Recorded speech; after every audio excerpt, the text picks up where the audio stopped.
remaining to publish their names.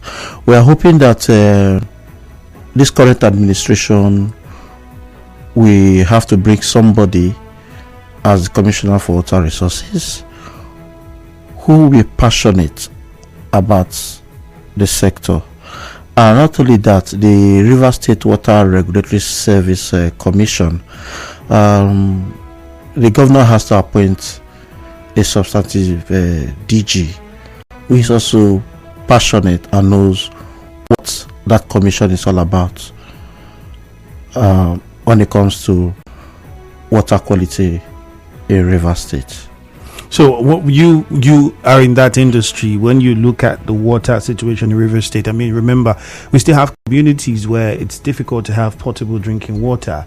What kind of conversations have you guys had with the government? I mean, okay, let's say WAPAN as a group and other associations and individuals who are in this water production business, to ensure that water gets to communities and people can easily access it, because now that the price is getting higher by the day, it simply means that scarcity might also even filter in somehow, especially for those people in the hinterlands and communities where it's quite difficult to get potable drinking water.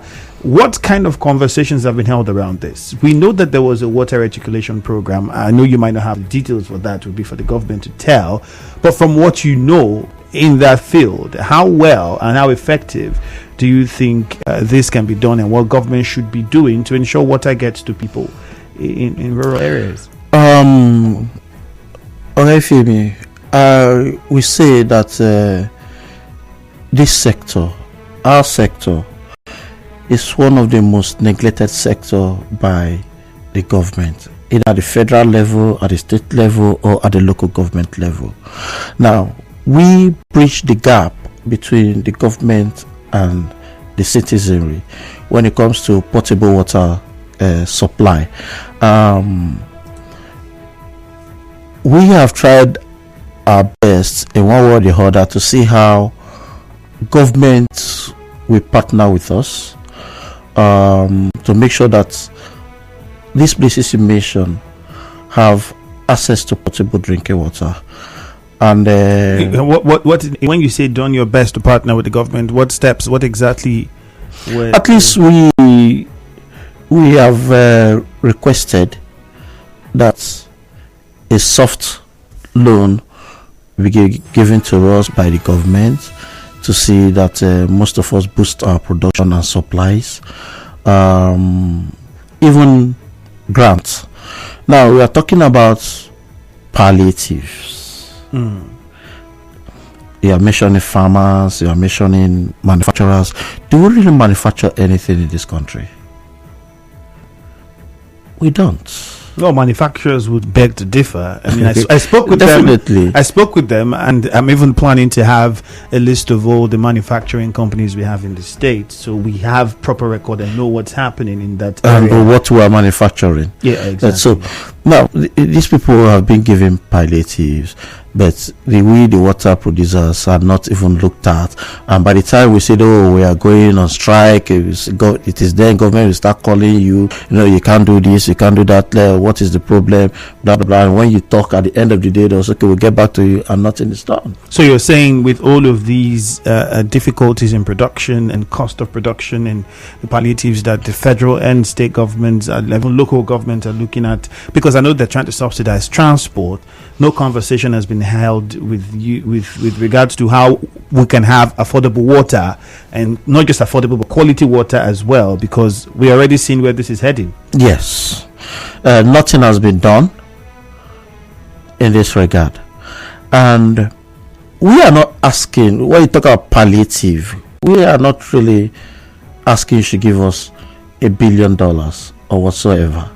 Now, some of the palliative we might request is give an import waiver to these companies that import our raw material. When you give them this import waiver, the price of the material will crash. At the end of the day, we that are buying this material, instead of spending huge amount of money buying 1 ton, you find out that you are using that the same amount of money to buy close to 3 or 4 ton. By the time you give an import waiver to these people we import this raw material. So with that, you bring down the price a little bit. Now, when you talk about our logistics, which have to do with vehicles, tricycles we use in doing our supplies, then we can now come and look at that. Okay, what can you do for us?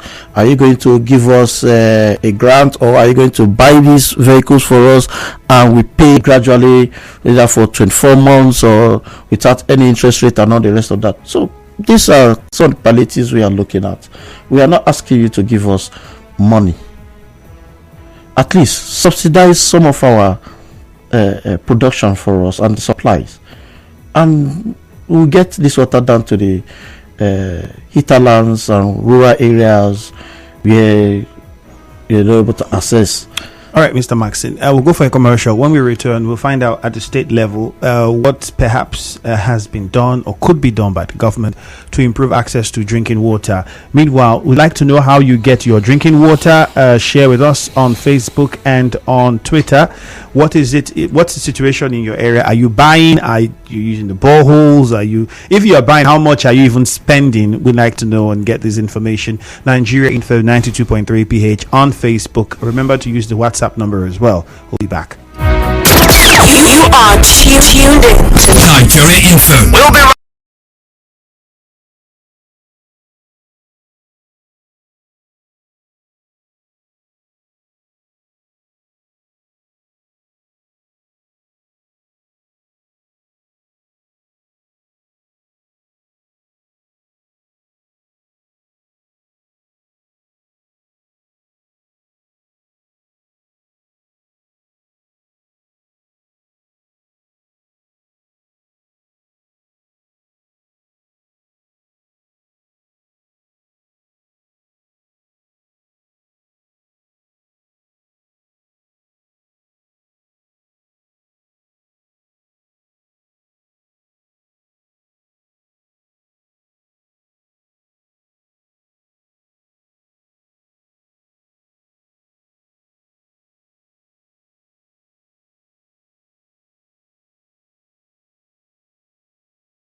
the Water Producers Association of Nigeria, Rivers State chapter, and we're discussing the cost of drinking water in Rivers State at the moment, and palliatives for businesses. And you've also heard him talk about, well, how the kind of palliative that water producers would want from the government, and not what is being given, perhaps what is being planned by the federal government for manufacturers and etc. etc. In the state, we know the government trying to cut down the cost of transportation with the buses with subsidized price. We have same situation for local government. I think ultimately is whether or not we do not see how important, how critical it is. I mean, water. Very important thing. We need water for everything. Even that car. Well, the car that we are driving needs water, even if it does not care whether it's clean water, very clean water, or pure water. But the point is, something as important as water and as essential as it is, you'll be surprised to know that we are spending this much to get it. When we even have areas where they can't even access it, even if they have the money to buy it, they can't access it, and the price for it is going up and up on a daily basis. And we've just heard the chairman talk about how we could see an increase today or tomorrow or next tomorrow, and it could even go as high as 400, 500 naira a bag. I'm not talking of bottled water. By the way, Mr. Mackson, what's the cost for the bottled water? Well, that of the bottled water, I think the 50 CNI is going for 700, 750. Why okay. That of the 75 CA is going for 800 and 850. Depends on the brand. Which means for those of us that drink bottled water and family members, we begin to plan 20,000 at least. That's the budget now for water, because I mean, you know how bottled water is. It's not every time you open one and drink and remain it and close it and keep it, and you can't do all of that. There's a lot that needs to be done with regards to the water conversation. All right, we'll open the phone lines and we'll take some more calls. We need to know how you get your drinking water. Do you buy from, some people buy from the what we call the meruas, other people purchase, they still buy the sachet water even though the price is quite expensive. Some people just do drinking of tap water, and then there's the fear of health implications now, and that's the reason why we're having this conversation, and it's very timely, because with the cost of water going up as it is, then we have the problem of people who cannot afford to spend that amount of money because they'll think about using it to pay transport to work, and so people would now say, I bet take tap water, boil it and drink it, or put alum, or put whatever it is that many people do, and then you now begin to look at the health implications. And then people in rural areas who don't have access to potable drinking water or the money to even buy, then there's also a problem, because in those areas it will be more expensive than it is in the city when you factor in the cost of transportation and moving the products to those locations. Mr. Mackson, before we go to the phone lines, talk to us about this. In the state, has conversations been held with the government to tackle this increase in cost, and perhaps ways that the government can step in to help subsidize or mitigate the cost of providing potable drinking water, since we know that the reticulation program is taking forever? I don't know what stage it is now, and sadly, because we don't have a commissioner, we can't really tell. But from what you know, what can you say? For now, this current administration, we have not really engaged this current administration on the issue of water and the rising cost of water and the challenges we face here in Rivers State particularly. That of the reticulation, I'm not part of the monitoring team, so I would not know how far that has gone. Because right now there's no commissioner on ground to brief us on the process, because during the time of Honorable Tamuno, we are made to understand that this reticulation process, the water producers, are going to benefit from it, because that will cut our cost of production, because it's going to be a treated water, so there's no need for us to treat the water. So you could just use that water. Yeah, we could just use that one, package it, and distribute. So but for now, we are not sure of the completion, or at the stage where that one is now. So we'll just wait until when that time comes. All right, let's open the phone lines and hear from a listener. How do you get your drinking water? Do you even have access to potable drinking water in your area at the moment? How much are you spending to get for water this period? Let us know from you this morning. 0817-923-0003, 0817-923-0007. Zion is in GRA. We'll start with that. Zion, good morning. Good morning to you. Welcome. I want to categorically tell you this. That is wickedness. Hatred for Nigerians. That is why these guys are inflating the cost of pure water on the streets. There is no reason. All this thing that are telling you, cost of this, cost of that, is not true. They are just prone to destroy this country, take their money and their children to other countries. As I'm talking to you, I'll be honest to you. Some of us in my area, we are called professionals. They have treated our borehole. The chlorine and everything they are fixing, and people are fetching from our taps. And they told us that the regularly people fetch it, the more purer, fresher the water becomes. As I'm talking to you in my area, even people coming to supply pure water, their number reduced. And I want to beg the Nigerians, it is time we come together and boycott certain people who want to destroy this country for us. I have put so much in building this country, Nigeria, and I will not sit down to watch greediness and selfishness to destroy it. So let me be honest with you, sir. Everybody should be adding costs. The cost of fuel have increased or this and that. Can we also solve it? Landlord will increase his rent. Tax will increase his rent. Food stuff will increase. Everything will increase. What do you expect? All right, Mr. Zion, thank you very much. We'll get your response to what he said. Let's just take these two from Robin and Michael first. Robin is in the chair. Please turn down the volume of your radio, Robin. Good morning, my brother. I say, Andrew. Good morning. Go on. I'm greeting to your guests in the studio. Thank you very much. The problem is not the people. I disagree with anybody in that matter. The problem of Nigeria is not the citizens. Those who have entrusted the power. If you do know, it's a shame that we have rivers all around us. We are scrambling for water. Treatment of borehole and what? Those who manufacture the product or those who manufacture water, don't they buy products in the market? Don't they buy chemical? Don't they run their generator? Will they not increase the salary of their workers? You put on the manufacture of pure water, special water rather. When we have rivers and seas around here, let me shock you very brief. In the sector of former governor Dr. Peter Odley, my brother-in-law who built in US brought in a company that can get water from that abandoned water. It's possible. It can be done. It can be done. Our leaders are wicked. They know these things. They don't want to do it. We are coming for pure water. In River State, in other delta, it's not a shame to the leaders. Somebody will tell me the citizens.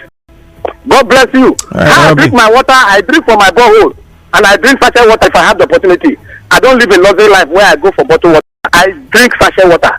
God bless you. Thank you. The problem is the government. Thank you, Robin. Michael is in Borough Creek. Good morning, Michael. Yeah, good morning, Andrew. You're welcome. Yes, thank you. Like, we at the Creek, we don't have anything like drinking water, but we have water. Okay, we have water, but I can't classify it as drinking. Neither drinking nor possible, because our source of water and the if I'm able to send you the video clips. Please, if you can send it to our WhatsApp number. Hello? You can send it to our WhatsApp number. If you could do a video and send it to our WhatsApp number. I'll do that. But let me say, our pipes are embedded in the river. and these pipes got broken once in a while, and if you can imagine the contamination this water would do, because by the time I took this water to NAFDAC lab for analysis, I am telling the truth. I can show you the process. What came out from this water, I think for many of us who are drinking this water. Inside the laboratory analysis, there was E. coli, there was Pseudomonas, there was Salmonella, there was staph, different species of staph. So contaminated. This is what we are passing through. As you know, if other callers will call, they will corroborate what I'm telling you. We don't have good potable water here. Coupled with the mineral that gives us water, they are so dirty. Most of them, if you look at their skin, rashes. What else do you do? You just have to let them live to just give you that position of life. We don't have any government progress. The palliative that they are talking about, and you know, it's a scam. How many weeks have gone? Nothing on ground to show for it. Nothing as we talk. Nothing. So it's hard. Thank you. All right, Michael. Muriel is in Okrika. Muriel, good morning. Good morning, Efemi. All right, Muriel, go on. Your Okrika woman on the line. Look, Efemi, I must say that the economic situation in the country affects every sector. But I want to plead with the pure water and bottled water producers in this country that if they continue to maybe want to strangle Nigerians because we only need this, we only need water, trust me, the world can do without the best. Nigerians will improvise. Look, people will look for other means to ignore or boycott this water and will still survive and live. There are people in the rural area that are drinking stream water and they are alive. We can drink our tap water here in the house with a means to make it pure and drink it. People will boycott this bottled water, yes, and we will survive. And I want to plead with the government, this project that is going on, that they are cutting roads and to fix pipes, they say it's a water project. I don't know who is doing it. The state government should try as much as they can to hasten it. Let it come up and let it be functional, let it be running. If this thing is running, trust me, the pure water producers will run out of business. And I just pray that they don't sabotage it. They should watch out and they should hasten up. We will not be talking about this water issue. Thank you. Okay, Muriel, thank you. Before we go on with further calls, the numbers are still very active. You can put your calls through 0817 923 0003, 0817 923 0007. The WhatsApp number is 0809 030 6416. Let us know, how do you get your drinking water? How much do you spend if you buy? And do you even have access to drinking water in your location? Let's get to my guest in the studio. You heard some of the callers expressing their displeasure with the price increase and possible increase that might come in the future and what they think about it. Well, how do you respond? Okay, I will start from the first middle caller.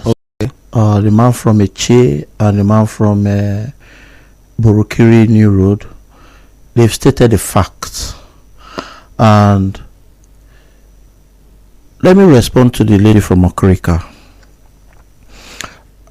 We feel the pains of every Nigerians because we also were part of it. I can see the anger she's using to speak. But it's not our fault.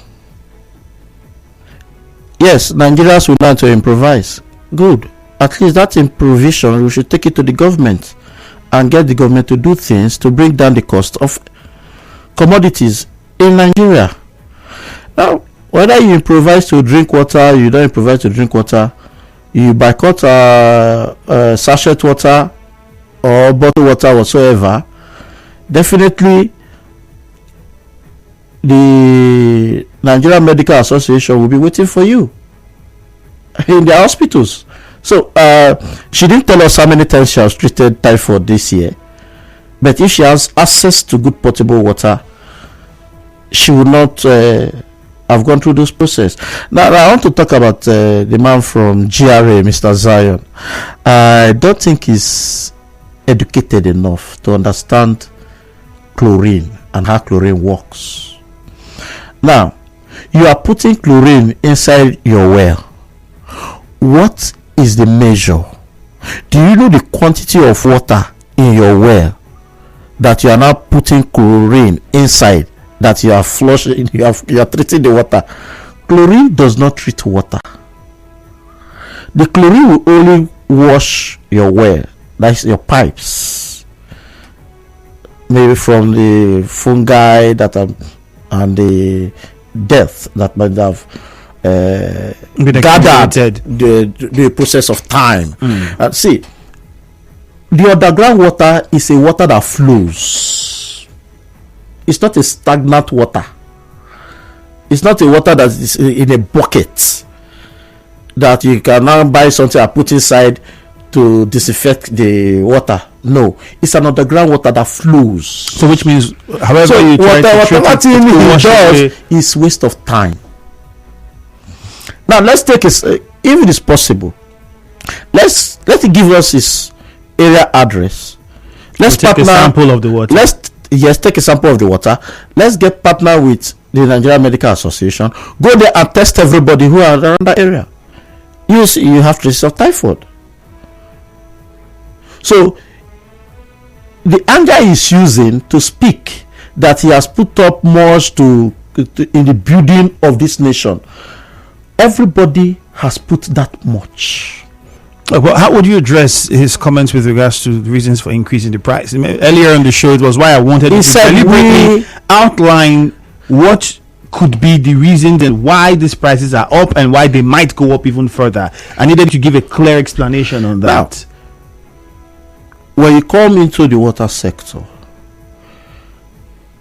80% to 95% of all we use in the production of that so common called pure water, including the nylon, there's what we call food grade. All right, let me hold your thought. Just hold that thought. Let's take these two callers. Deco is in Zoba. Has been on the line for a while. Deco, good morning. Please just make your contribution. Okay, good morning, Andrew. All right. Thanks for having me. You're welcome. I have a big trouble with the way we perceive things here in our part of the world. The people who produce pure water, you will agree that they are also incurring the high cost of everything we use to operate and produce whatever we are doing in Nigeria. The cost of fueling, the cost of their staff will also have need to have their payments increased. Now, everybody is attacking the pure water producers as though they are at fault, increasing the cost of whatever they are selling to the society. I see that as a side, but let's not begin to attack the pure water producers and try to find out why the prices of water. I don't drink pure water, I do bottled water. But why is the cost going? I think that is the real problem we are having. My problem, why I'm even calling to make my contribution, is that in Nigeria, we are good at killing businesses. While we are providing water from the government or this water they say that connecting around the whole Port Harcourt, as I see them drilling, digging waters and passing pipes and all that, do you also take the consequences of people who might lose their jobs if these pure water companies fold? You come again, we are blaming Central Bank, for example, saying that CBN is making dollar to private and good. It is not the CBN that controls dollar. It is the manufacturing sector. It is the factories that are dead, that are not operating, that is making the economy to climb. Instead of us to go to treat the root cause of all these increases, we are blaming people. Okay, why are we not complaining that the cost of oil is high? How much are we paying for NEPA bill currently? So if you look at what is going on around, the people who are producing water, they are not making people. What is their cost of production? How do they survive in business? How much do they pay for taxes? Multiple taxes. I don't have businesses in Port Harcourt, and it is suicidal. Today alone, I've spent more than 22,000 naira on fuel for 2 of my business locations. How much will I make only today? If I increase my cost, okay, look at the roads. The roads are free. Nobody is using the road. Everybody is parking their car. So who do we blame? We are blaming the pure water people. I think it is wrong. We should look inward and let the government not try to kill these pure water businesses, because we are going to have more people who are going to be jobless. I have also invested in this economy in this country, and we are trying not to leave. But every day it is becoming more and more difficult. The government should invest to help these pure water companies give us healthy water that will not make our people fall sick. If they produce the pipelines now and they run the pipes and they give tap pipe water to everybody around Port Harcourt or around the country, how many persons will lose their job? What will be the effect on our economy? This should be our interest. All right, the government is providing pure water and they're giving us palliative, they're making transportation to be cheap. What is the extent of the contribution to our economy? What will be the effect on these businesses in the next 3 to 5 years if they pay this line they are going? This should be our concern. All right, thank you very much, Deco. I know you have a lot to say, but let's move on to Braid in Diop quickly. Braid, good morning. Efemi, good morning, and the guests in the studio, good morning. Good morning. Yeah, Efemi, I don't want to cast abstraction on the pure water producers.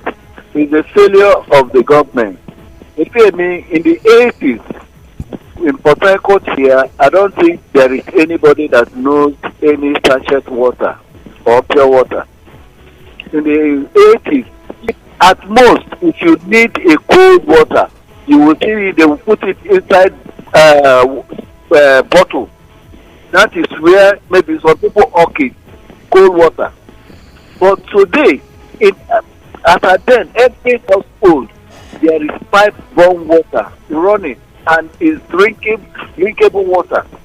That at a point in time the water will come, everybody will get the water for himself. But today, every household now going to borehole, and people are now seeing that pure water as a source of business. And look at the cost of things. Are you going to blame them? How much is the fuel? How many people that are moving their car on the road today? How many people can easily pump water today? So it's a failure of the government. If the government do the needful, I don't think pure water will go to, they will skyrocket it at the way they are going. All so they are doing it to make gain for themselves. Great, thank you very much. All right, let's get your response. Yeah, you were talking about reasons behind the cost in less than 2 minutes now. So okay, so importation was the importation, the custom duties, the taxes that are involved, and all the rest of that. And when this thing comes down to Lagos, we have to also pay another cost of transportation. Transporting it from Port Harcourt to from Lagos State to every other part of the states. So you see, we talk about the chemicals that are used in printing the names on the sachets. Now you talk about the chemicals you also use in treating the water. So we have different chemicals that are inside that treatment plant that treats this water that we get from the ground. So all these things put together. Now you come to the fuel. Now the thing has tripled. Our cost of production has tripled. Our cost of delivery has tripled. That is on the other side. Now you talk about cost of maintenance, the vehicles that go for this delivery. Now you talk about the salary. You have to increase the salary of your workers because their transportation to and fro from the workplace has also doubled or tripled. So you have to meet up those challenges also. So it's not about we are weakening the public. No, we are doing this to keep some of our workers in the work sector, to make sure our business thrive, because every businessman that invests his money for profits. I said it here that if this water reticulation comes on board, it will help us also, because if we key into it, all these costs of treating, maintenance of our treatment plant and all the rest of that will go off. Definitely the price will fall down. So people who are not in the sector don't know what we pass through. It is not our fault. It is where we found ourselves. And what we are asking, whatever connections they have, they should use that. Cry to their representative. All right, Mr. Mackson, thank you very much, but we're already out of time. Thank you for joining us on the conversation this morning. We still hope that the price of water doesn't go beyond what it is now. Definitely. The name is Efemi. We'll go for a commercial and possibly take a few messages afterwards. For more news and sports. Stay tuned to Nigeria Info. We'll be right back.